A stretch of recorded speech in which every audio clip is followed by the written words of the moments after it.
नमस्कार मेरे प्यारे दोस्तों, कैसे हैं आप सभी। उम्मीद है आप सभी लोग अच्छे होंगे, स्वस्थ होंगे और मस्त होंगे और रोज़ अंग्रेजी सीख रहे होंगे।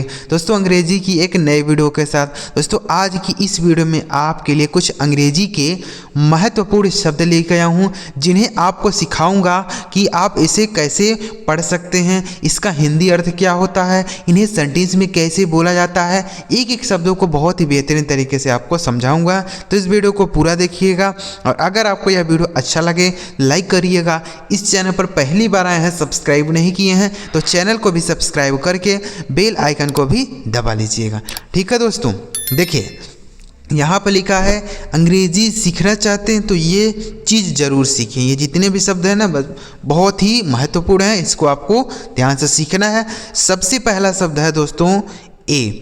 तो इसे हम क्या पढ़ते हैं, इसे पढ़ा जाता है ए। ठीक है, अब इसका हिंदी अर्थ क्या हो जाता है, इसका हिंदी अर्थ होता है एक। ठीक है, इसे हम ए पढ़ते हैं, ए मतलब होता है एक।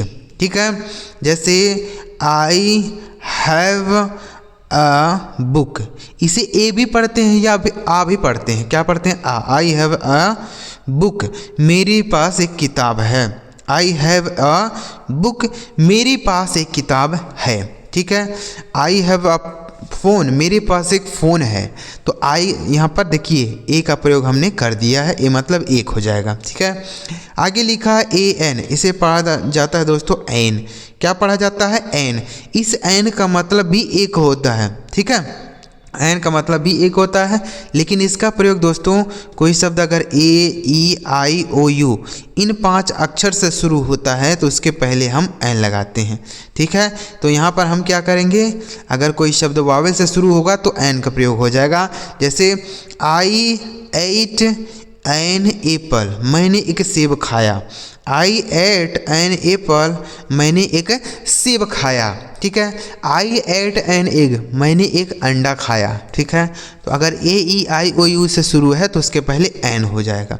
दोनों का मीनिंग वही होता है, ए मतलब भी एक हो जाता है और एन मतलब भी एक होता है। ठीक है, आगे लिखा है दोस्तों ए एम, इसे पढ़ा जाता है एम।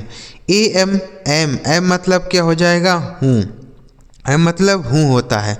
ठीक है, जैसे आई एम अ डॉक्टर, मैं एक डॉक्टर हूँ। आई एम अ डॉक्टर, मैं एक डॉक्टर हूँ। आई एम अ स्टूडेंट, मैं एक छात्र हूँ। आई एम अ बॉय, मैं एक लड़का हूँ।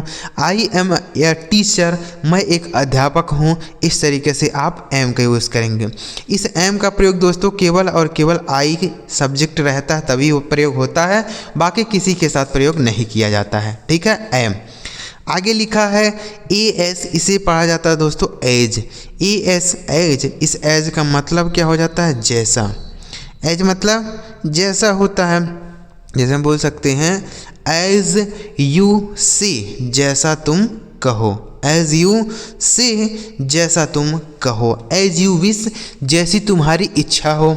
एज यू लाइक, जैसा तुम्हें पसंद हो। ठीक है, इस तरीके से हम इसे बोल भी सकते हैं एज। आगे लिखा है दोस्तों ए टी, इसे पढ़ा जाता है एट। ए टी एट, इस एट का मतलब क्या हो जाता है, पर। एट मतलब पर होता है। इसका प्रयोग दोस्तों किसी छोटे स्थान के लिए होता है, जैसे हम स्टेशन पर हैं, मैं घर पर हूँ, मैं स्कूल पर हूँ। तो इस तरीके का सेंटेंस एट की सहायता से बनाए जाते हैं। जैसे मैं स्टेशन पर हूँ, I am at the station. I am at the station. ठीक है, मैं स्टेशन पर हूँ। इस तरीके से मैं घर पर हूँ, I am at the home. ठीक है, इस तरीके से एट का प्रयोग करेंगे। आगे लिखा है ए आर ई, इसे पढ़ा जाता है दोस्तों R. A R E R, इस आर का मतलब क्या होता है, आर मतलब हाँ होता है। इसका प्रयोग हम बहुवचन सब्जेक्ट के साथ करते हैं। किसके साथ, बहुवचन सब्जेक्ट के साथ। जैसे बच्चे खेल रहे हैं, द चिल्ड्रेन आर प्लेइंग। बच्चे खेल रहे हैं, द चिल्ड्रेन आर प्लेइंग। ठीक है, इस तरीके से आप बोल सकते हैं the children are playing. We are friend, हम सब मित्र हैं। वी आर फ्रेंड, हम सब मित्र हैं। ऐसे भी आप यूज़ कर सकते हैं, आर मतलब है। आगे लिखा है ए एन डी, इसे पढ़ा जाता है दोस्तों एंड। ए एन डी, इस एंड का मतलब हो जाता है और। एंड मतलब और होता है। ठीक है, जैसे बोल सकते हैं कि राम एंड श्याम, राम और श्याम, राम एंड श्याम, राम और श्याम। ठीक है। बुक एंड पेन, किताब और कलम, बुक एंड पेन, किताब और कलम। तो एंड मतलब क्या हो गया दोस्तों, और। आगे लिखा है ANY, इसे पढ़ा जाता है एनी, ANY इसे पढ़ेंगे दोस्तों एनी। इस एनी का मतलब क्या हो जाता है, कोई। एनी मतलब कोई होता है। ठीक है, एनी। जैसे एनी बॉय केम, कोई लड़का आओ, वो एनी बॉय केम, कोई लड़का आओ, इस तरीके से हम बोल सकते हैं। ठीक है, तो एनी मतलब क्या हो जाता है, कोई। इसको भी आप याद कर लीजिएगा दोस्तों। जितने भी शब्द आपको समझा रहा हूँ ना, यह बहुत इंपॉर्टेंट है। हर जगह इन शब्दों का आपको प्रयोग देखने को मिल जाएगा। कोई भी स्टोरी उठा के आप देखेंगे ना, तो वहाँ पर इनका प्रयोग हुआ रहेगा। तो अगर आपको इनका मीनिंग पता रहेगा, सही मीनिंग पता रहेगा ना, तो आप बहुत ही आसानी से उसको ट्रांसलेशन भी कर सकते हैं। ठीक है, कोई भी चीज़ स्टोरी हो उसको आप हिंदी में अनुवाद कर पाएंगे, और अंग्रेजी से हिंदी करना हो चाहे हिंदी से अंग्रेजी करना हो, आप सारी चीज़ें कर सकते हैं। लेकिन अगर आपको शब्द का मीनिंग नहीं पता है ना, तो आप ट्रांसलेशन भी नहीं कर पाएंगे। कोई भी आपको अगर अंग्रेजी का नियम भी आता है कि कैसे ट्रांसलेशन किया जाता है, लेकिन अगर आपको मीनिंग नहीं पता है तो आप ट्रांसलेशन नहीं कर सकते हैं। ठीक है, तो इसलिए आप ध्यान से सारे शब्द सीखते जाइए। आगे देखिए लिखा है ALL, इसे पढ़ा जाता है दोस्तों ऑल, ALL ऑल। इस ऑल का मतलब हो जाता है सभी, ऑल मतलब सभी होता है। ठीक है, जैसे ऑल स्टूडेंट आर सिटिंग, सभी छात्र बैठे हैं। ऑल स्टूडेंट आर सिटिंग, सभी छात्र बैठे हैं। ऑल बॉयज़ आर रनिंग, सभी लड़के दौड़ रहे हैं। ऑल बॉयज़ आर रनिंग, सभी लड़के दौड़ रहे हैं। ऑल इज़ वेल, सब ठीक है। ऑल इज़ वेल, सब ठीक है। इस तरीके से आप बोल सकते हैं। आगे लिखा है ALSO, इसे पढ़ा जाता है दोस्तों ऑल्सो, ALSO इसे पढ़ा जाएगा आल्सो। आल्सो का मतलब क्या हो जाता है, भी। आल्सो मतलब भी होता है। ठीक है, आल्सो जैसे बोल सकते हैं कि आई आल्सो ईट, मैं भी खाता हूँ। आई आल्सो ईट, मैं भी खाता हूँ। ठीक है, आई आल्सो ईट। तो ऑल्सो का मतलब क्या हो जाएगा दोस्तों, भी। आगे लिखा है ABOVE, इसे पढ़ा जाता है दोस्तों एबव, ABOVE इसे पढ़ा जाएगा एबव। एबव का मतलब हो जाता है ऊपर, एबव मतलब ऊपर होता है। ठीक है, जैसे the bird is flying above my head, पक्षी मेरे सर के ऊपर उड़ रहा है। ठीक है, the bird is flying over my head, above my head, पक्षी मेरे सर के ऊपर उड़ रहा है। ठीक है, तो एबव का मतलब ऊपर हो गया। आगे लिखा है ABOUT, इसे पढ़ा जाता है दोस्तों अबाउट, ABOUT इसे पढ़ेंगे अबाउट। इस अबाउट का मतलब क्या हो जाता है, बारे में।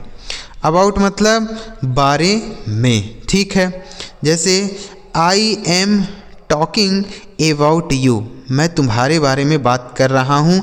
I am talking about you, मैं तुम्हारे बारे में बात कर रहा हूँ। आई एम टॉकिंग हिम, मैं उसके बारे में बात कर रहा हूँ। ठीक है, तो अबाउट का मतलब क्या होता है, बारे में।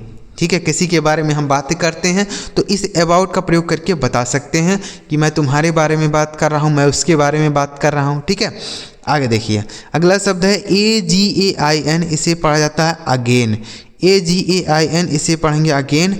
अगेन का मतलब हो जाता है फिर से, फिर से या दोबारा, फिर से या दोबारा। जैसे ही केम अगेन, वह फिर से आ गया।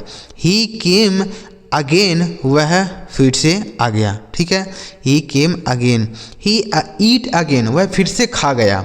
ही ईट अगेन, वह फिर से खा गया। ठीक है, तो अगेन मतलब फिर से या दोबारा भी बोल सकते हैं। आगे लिखा है ALWAYS, इसे पढ़ा जाता है दोस्तों ऑलवेज। इसे क्या पढ़ा जाएगा, ऑलवेज। ऑलवेज का मतलब हो जाता है हमेशा, ऑलवेज मतलब हमेशा होता है। ठीक है, जैसे आई ऑलवेज रीड, मैं हमेशा पढ़ता हूँ। आई ऑलवेज रीड, मैं हमेशा पढ़ता हूँ। आई ऑलवेज इंग्लिश, मैं हमेशा इंग्लिश पढ़ता हूँ। आई ऑलवेज रीड इंग्लिश, मैं हमेशा इंग्लिश पढ़ता हूँ। आई ऑलवेज गो देयर, मैं हमेशा वहाँ जाता हूँ। ठीक है, तो ऑलवेज मतलब हमेशा। आगे लिखा है AMONG, इसे पढ़ा जाता है दोस्तों एमंग। AMONG इसे पढ़ा जाएगा एमंग। एमंग का मतलब क्या हो जाता है? बीच में। एमंग मतलब बीच में होता है। ठीक है, जैसे आप मान लीजिए बहुत सारे लोग हैं, 4-5 लोग हैं, उसके बीच में आप बैठे हैं, तो आपके दोस्त ने पूछा कहाँ पे हो, तो आप बोल सकते हैं मैं अपने दोस्तों के बीच में हूँ। तो बीच में के लिए एमंग बोला जाएगा। ठीक है, जैसे I am sitting among my friends, मैं अपने दोस्तों के बीच में बैठा हूँ। ठीक है, इस तरीके से आप बोल सकते हैं। लेकिन अगर 2 लोग हैं, उनके बीच में कुछ कहना है, तो बिटवीन का प्रयोग होता है, जो आगे आपको सीखने को मिलेगा। ठीक है, तो एमंग मतलब बीच में। समझ गए ना कहाँ प्रयोग होता है? आगे देखिए, लिखा है ALONG, इसे पढ़ा जाएगा एलोंग। ALONG एलोंग मतलब क्या होता है दोस्तों? से या साथ होता है। ठीक है, एलोंग। जैसे आई एम एलोंग यू, मैं तुम्हारे साथ हूँ। आई एम एलोंग यू, मैं तुम्हारे साथ हूँ। ठीक है, तो एलोंग मतलब से या साथ। एक बार फिर से रिवाइज कर लेते हैं, उसके बाद फिर वीडियो समाप्त करेंगे। देखिए, ए मतलब क्या होता है? एक। AN मतलब भी एक होता है। AMI मतलब हूँ। AS एज मतलब से, सॉरी एज मतलब जैसा।